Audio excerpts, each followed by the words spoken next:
maraton nih Bang, mungkin persiapannya sejauh ini seperti apa sih Bang? Kalau buat maraton pasti harus dipersiapkan supaya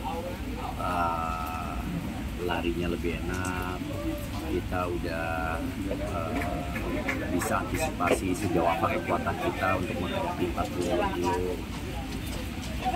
Dan sekarang juga udah banyak pelari yang aware untuk safety running itu penting.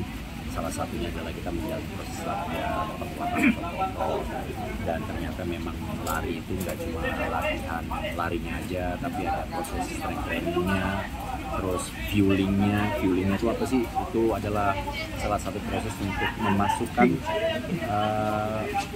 minuman atau energi gel ke dalam tubuh supaya kita nggak kehabisan bensin, istilahnya begitu. Karena jarak 42 kilo 195 meter itu jarak yang tidak biasa buat pelari-pelari ya, atau pelari baru, atau buat orang yang tanpa latihan. Tapi kalau udah latihan harus sudah biasa. Jadi harus latihan. Oke, mungkin kalau ditanya persiapannya latihan, ya harus latihan. Nah, sebagai bapak juga nih kan Bang Ibnu juga menginfluence istri dan anak-anak nih untuk juga gemar berolahraga nih. Kabarnya Karirin juga akan ikut untuk maraton Sydney ini tuh seperti apa nih Bang Ibnu? Oh, kalau untuk yang Sydney cuma saya aja yang lari. Tapi mungkin nanti Ririn akan nemenin untuk shake outnya. Shake out itu lari sebelum hari H atau sebelum race, untuk pemanasan badan, menghilangkan asam-asam laktat kita di dalam tubuh. Jadi harus ada shake outnya. Ya nggak terlalu jauh, mungkin 5 kilo. Oke. Bang Ririn nanti dia akan ikut yang tahun ini di Chicago. Oh, di Chicago. Iya, dia mempersiapkan latihannya untuk Chicago Marathon. Oke, nah untuk latihan Bang Ibnu dan Karirin sendiri nih, mungkin seperti apa sih setiap minggunya, mungkin disiapkan waktunya seperti apa nih Bang Ibnu? Kita dikasih menu sama pelatih untuk larinya sendiri minimal 3 kali. Kalau saya 4 kali. Ini memang disesuaikan dengan kondisi pelarinya. Saya bisa 4 kali. Kalau saya mileage atau kilometernya harus ngumpulin sekitar 50 sampai 60 kilo per minggu. Kalau Ririn kayaknya larinya minimal 3 kali seminggu. Terus latihan strength-nya 2 kali seminggu. Itu dia prosesnya. 2 kali seminggu. Oke. Nah, Bang Ibnu ini kan akhirnya Bang Ibnu yang menginfluence sang istri nih untuk juga berolahraga nih, untuk akhirnya juga ikut lari maraton juga nanti di Chicago. Mungkin cerita awalnya mungkin seperti apa sih, singkat aja mungkin Bang Ibnu, sampai Karirin akhirnya tertarik nih untuk ikut maraton. Singkatnya, akhirnya dia tergoda.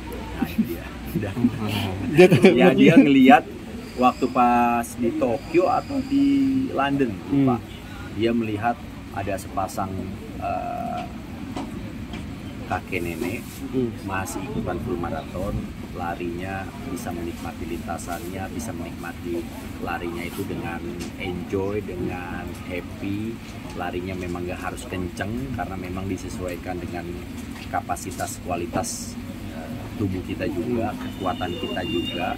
Yang penting gimana cara larinya, gimana caranya supaya larinya itu tidak cedera. Pas finishnya itu tetap finish strong, tidak mengalami cedera, jadi semuanya happy. Nah, itu dia sih pasangan kakek nenek itu, meskipun pace-nya pelan tapi dia bisa menyelesaikan apa yang sudah dia mulai.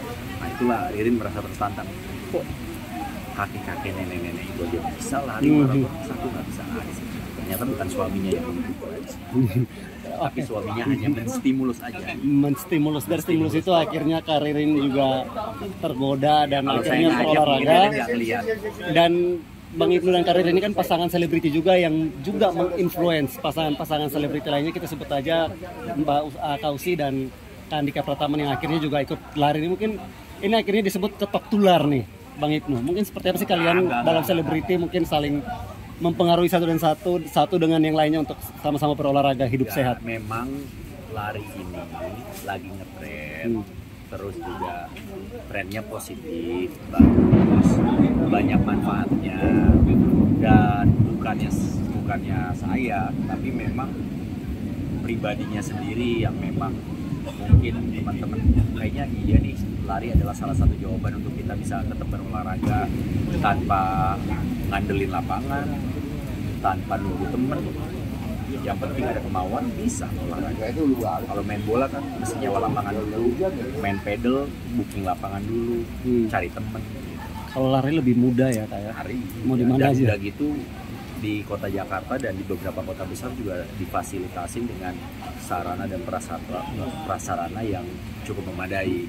Ya kalau mungkin teman-teman yang tinggal di Jakarta bisa lari di pusat-pusat sport center seperti GBK, atau mungkin nanti disiapin juga sama kotanya ada Car Free Day, itu bisa dipakai buat lari, bisa dipakai buat jalan sehat. Karir ini nanti ikut ke Australia Sydney ini juga kabarnya juga sekalian untuk menjenguk saudaranya Karir ini berada di sana tuh nanti seperti apa nih? Ya bangetnya? kebetulan. Udah janjian dan memang sudah diatur jadwalnya juga sendiri atau Enggak, kita seperti apa, Kak? surprise gitu. Jadi kan penonton. Ya enggak, ya janjian lah pasti lah. Masa pertanyaannya. Anak-anak ikut ke sana? Ikut insya Allah ikut. Semuanya? Semuanya. Semuanya cuma Yaya ya, kebetulan yang ada di Jakarta. Nah itu Yaya kenapa tuh Bang nggak ikut? Ikut ya. Oh Yaya juga ikut nanti. Untuk latihan-latihan setiap hari lari itu juga memang anak-anak ikut atau Enggak dong, kan Bang sekolah. ikut? Anak-anak sekolah. Kita nganterin anak-anak sekolah, kita latihan lari. Untuk di Sydney nanti di bulan apa Bang tepatnya? Akhir Agustus. Akhir Agustus ini. Akhirnya persiapan udah mulai mantap dan mulai. Kalau sekarang persiapannya udah tapering alias mengurangi mileage 1 kilometernya. Jadi larinya tuh udah mulai bukan dipersingkat, dikurangin. Kalau sebulan kemarin itu lagi peak-peaknya, saya lari bisa peaknya tuh di 32 kilo gitu. Untuk long run-nya mungkin mileage-nya bisa di atas 65 gitu. Tapi kalau sekarang udah paling di bawah 60, mungkin 50 kilo untuk per minggu. Bang Ibnu sukses Siap, buat ya. Sydney Marathonnya Bang. Thank you. Nanti kita